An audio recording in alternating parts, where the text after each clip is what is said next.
वालेकुम वरहमत llahi वबरकातुहू। उम्मीद है आप खैरियत से होंगे इंशाल्लाह। आज का हमारा जो टॉपिक है वो बड़ा ही इम्पॉर्टेंट है। इस टॉपिक में उस बुराई का ज़िक्र होगा जो कि बहुत सारे लोगों में आम तौर पे पाई जाती है। टॉपिक का नाम है इजाद कीजिए, नकाल ना बनिए। दूसरों की नकल करके हम क्या करते हैं, अपनी शख्सियत को गुम कर देते हैं। बहुत से लोग जो है वो किसी खुद साख्ता और मुस्तकिल अज़ाब का शिकार रहते हैं। क्यों? क्योंकि वो चाहते हैं कि वो अपनी हरकत, अपनी आवाज़, अपना कलाम, हर चीज़ जो है ना उसमें दूसरों की कॉपी करें, हूबहू दूसरों के जैसा बनने की कोशिश में लगे रहते हैं। हालांकि इनकी सारी तगदों का महासिल ये होता है कि वो अपनी शख्सियत जो है ना, अपनी शनाख्त जो है ना उसको ख़त्म कर बैठते हैं और यूँ तकल्लुफ़, तकब्बुर, जलन वगैरह इनके दिल के रोग हो जाते हैं। सैयदना आदम अलैहिस्सलाम से लेकर आज तक इस बात में कोई इख्तलाफ नहीं कि शक्ल और सूरत में दो आदमी एक जैसे नहीं हो सकते।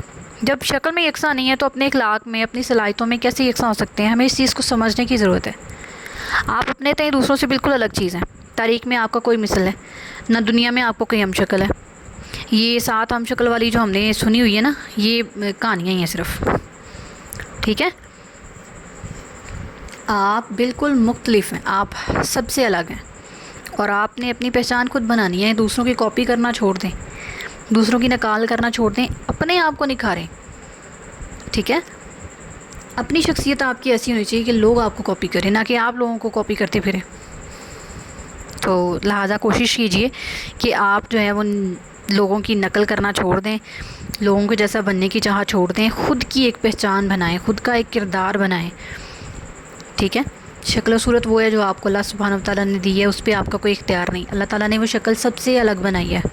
ठीक है, और बहुत कुरान पाक में अल्लाह ताला फरमाते हैं कि मैंने इंसान को ऐसे तरीके से पैदा किया है। जब अल्लाह ताला कह रहे हैं कि ऐसे तरीके से बनाया है, खूबसूरत बनाया है, प्यारा बनाया है, तो रब की बात पे यकीन करें और माने कि आप बहुत खूबसूरत हैं। मेरी बात सुने, आप किसकी क्रिएशन है? आपको बनाने वाला कौन है? रब ताला। तो रब ताला एक चीज़ बना दे और हम उसमें नुक्स निकालें तो कितनी बुरी बात है। और अक्सर हम ये चीज़ करते हैं कि हम दूसरों में नुक्स निकाल रहे होते हैं। उसकी नाक ऐसी, उसका कान ऐसा, उसकी आँख ऐसी, उसके होंठ ऐसे। तो हम ये क्या कर रहे हैं, हम उस इंसान में नुक्स निकाल रहे हैं। हम मुसव्वर जो बनाने वाला है, क्योंकि उस इंसान का तो उसमें कोई कसूर नहीं है। उसकी शक्ल कैसी है, आपकी शक्ल कैसी है, मेरी शक्ल कैसी है, इसमें हमारा कोई एक रत्ती बराबर भी हमारा जो कह लें कि किरदार नहीं है। ये सब अल्लाह ताला के काम है। तो हम अगर इन चीज़ों में नुक्स निकालते हैं तो यानी हम बनाने वाले पे उंगली उठाते हैं, और बनाने वाला अल्लाह पे उंगली उठाते हैं। हमारी इतनी औकात? तो खुदारा किसी पे उंगली उठाने से पहले और ख़ुद में खुद की शक्ल और सूरत में नुक्स निकालने से पहले 1000 दफ़ा सोचा करें। हाँ, किरदार अपना बेहतर करना, इखलाक अपना बेहतर करना, ये हमारे हाथ में है। इसमें हम किसी की इस्लाह कर सकते हैं, अपने आप को हम इस चीज़ में निखार सकते हैं। लेकिन यह है कि शक्ल और सूरत पे किसी पे आपने बात नहीं करनी। अल-बकरा में है कि हर एक ने अपना अपना घाट पहचान लिया और फरमाया हर एक का अपना किबला है जिसकी तरफ वो रुख करता है। ये भी अल-बकरा में है। तब जैसे आप हैं वैसे ही रहें। आपको अपनी आवाज़, अपना लहजा, अपनी चाल ढाल जो है उसको बदलने की बिल्कुल भी ज़रूरत नहीं है। हाँ, वही की रोशनी में चलें, ताम अपने वजूद की नफ़ी ना करें। आप में अगर कोई गलत चीज़ है तो उसको बदलें। ये नहीं है कि आपके आई एम मिस्टर परफेक्ट, नहीं, यू आर नॉट परफेक्ट। आप में जो गलतियाँ हैं, आप में जो खामियाँ हैं, जो कोताहियाँ आप करते हैं, उन पे आपको शर्मिंदा भी होना है, उन पे आपको माफ़ी भी मांगनी है, वो चीज़ें आपने खुद से निकालनी भी हैं। ठीक है, लेकिन आप अपनी एक पहचान बनाएं।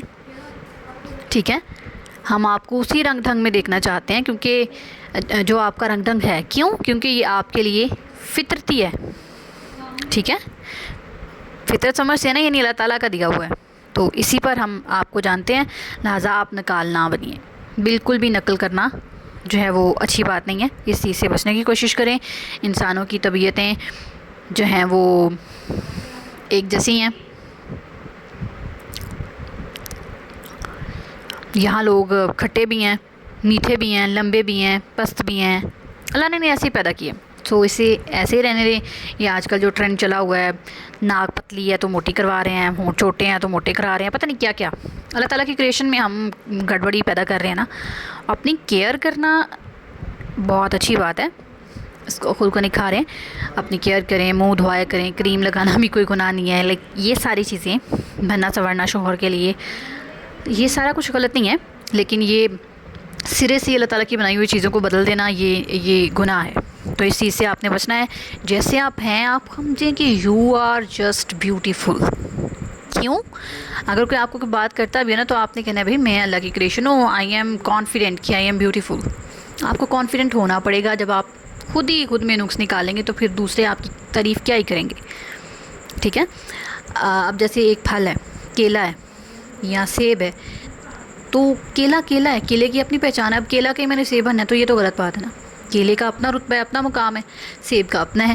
تو اب وہ اگر کہے کہ نہیں بھائی میں اکیلا کیوں نہیں ہوں, میں سیب کیوں نہیں ہوں, تو یہ چیزیں غلط ہیں. جو آپ ہیں آپ نے وہی رہنا ہے. جس طرح سے آپ ہیں اس طرح. کیلے کی اب الگ قیمت ہے, سیب کی الگ قیمت ہے. یعنی ہر کسی کا اپنا اپنا سٹینڈرڈ ہے.